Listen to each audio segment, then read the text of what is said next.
Shalom, perkenalkan nama saya Ferni Marvin Otto dengan NIM 2402008 Prodi Pendidikan Agama Kristen semester 3.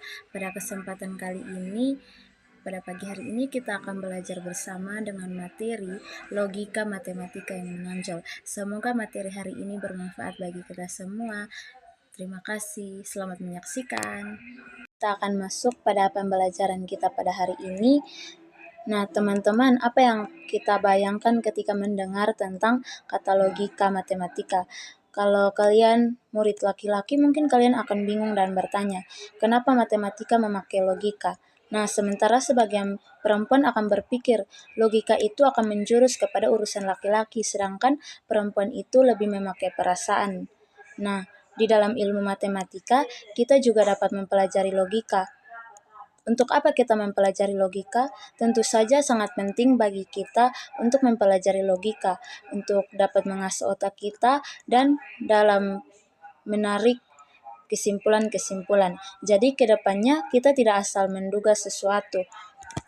Nah, berikut kita akan melihat suatu contoh pernyataan dan kalimat terbuka. Satu contoh pernyataan yaitu Indonesia Raya adalah lagu kebangsaan Indonesia. Ini merupakan suatu contoh pernyataan benar. Yang kedua yaitu Bika Ambon berasal dari Ambon. Ini salah satu pernyataan yang salah. Di sisi lain, contoh dari kalimat terbuka adalah sebagai berikut. Dalam konteks logika matematika, 12x tambah 6 sama dengan 91. Pernyataan ini dinamakan kalimat terbuka karena masih harus dibuktikan kebenarannya. Apakah benar 12x ini dijumlahkan dengan 6 akan menghasilkan 91? Terus contoh yang kedua, maaf ya aku semalam ketiduran. Karena kalimat pernyataan ini merupakan kalimat terbuka karena masih harus dibuktikan kebenarannya. Apakah benar dia semalam tidak membalas chat karena ketiduran atau memang dia malas membalas chat dari kamu? Nah, setelah mengetahui apa itu pernyataan dan kalimat terbuka, sekarang kita lanjut mengenai pembahasan lingkaran atau disebut juga negasi atau penyangkalan. Lingkaran atau negasi atau disebut penyangkalan, dari sebuah pernyataan kita dapat membuat pernyataan baru berupa lingkaran atau negasi, yakni penyangkalan atau pernyataan tadi. Untuk lebih memahami hal ini, perhatikan tabel lingkaran berikut. Nah, ada sebuah tabel kecil yaitu dengan simbol P dan dengan simbol lingkaran P.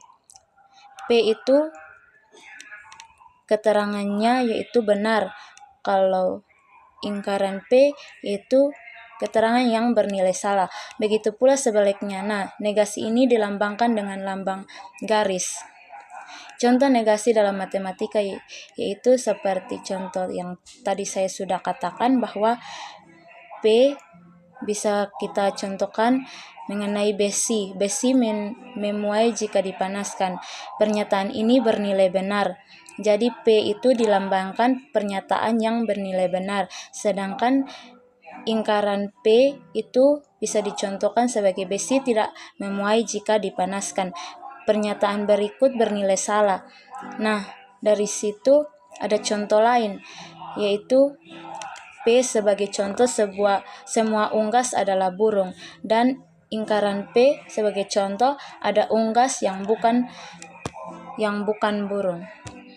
Selanjutnya, dalam kehidupan sehari-hari kita seringkali menemui orang menggunakan pernyataan negasi atau pernyataan orang lain yang akhirnya bisa berujung pada pertengkaran. Contoh, pernyataan majemuk. Dalam ilmu matematika terdapat 4 macam pernyataan majemuk yaitu konjungsi, disjungsi, implikasi, dan biimplikasi. Nah, kita akan bahas satu persatu, mulai dari konjungsi. Konjungsi adalah pernyataan majemuk dengan kata hubung dan, sehingga dibaca atau dilambangkan P dan Q. Berikut contoh konjungsi. Contoh konjungsi yaitu P sama dengan 3 adalah bilangan prima. Pernyataan ini bernilai benar, sedangkan Q 3 adalah bilangan ganjil. Pernyataan ini bernilai benar juga. Kalau P konjungsi Q sama dengan 3 adalah bilangan prima dan ganjil. Pernyataan ini bernilai benar. Nah, sampai sini mulai paham kan kita tentang materi logika matematika yang satu ini? Atau kalian jadi keingat pemahaman yang kurang atau lebih mendalam lagi? Kalian boleh mengasah otak kalian melalui pembelajaran kita hari ini. Kita boleh saling bertukar pikiran dalam kita saling belajar sama-sama. Nah, kita lanjut. Yang kedua yaitu disjungsi atau dilambangkan dengan V. Disjungsi adalah pernyataan majemuk dengan kata hubung atau, sehingga notasi P dinjungsi Q dibaca P atau Q. Berikut adalah contoh dinjungsi.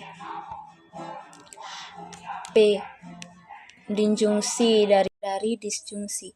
Contoh pertama, P paus adalah mamalia. Pernyataan ini bernilai benar. Q paus adalah herbivora. Pernyataan ini bernilai salah. P disjungsi Q adalah paus adalah mamalia atau herbivora. Pernyataan ini bernilai benar karena disjungsi adalah kata hubung yang merujuk kepada kata atau. Jadi kesimpulannya P disjungsi Q, paus adalah mamalia atau herbivora. Pernyataan ini merupakan pernyataan yang bernilai benar. Selanjutnya implikasi. Implikasi adalah pernyataan majemuk dengan kata hubung jika atau maka, sehingga notasi dari P implikasi Q dibaca jika P maka Q. Contoh berikut Biimplikasi. Biimplikasi adalah pernyataan majemuk dengan kata hubung jika dan hanya jika, sehingga notasi dari P biimplikasi Q akan dibaca P jika dan hanya jika Q. Contoh dari biimplikasi yaitu 30 kali 2 sama dengan 60. Pernyataan ini merupakan pernyataan yang bernilai benar.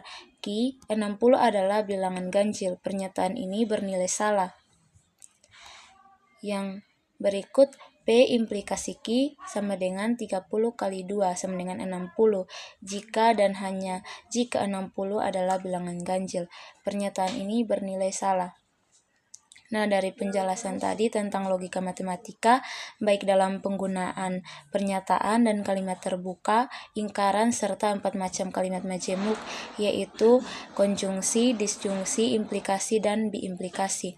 Nah, dari materi hari ini, semoga anak-anak dapat memahami dan semoga materi hari ini bermanfaat bagi kita semua. Demikian, terima kasih.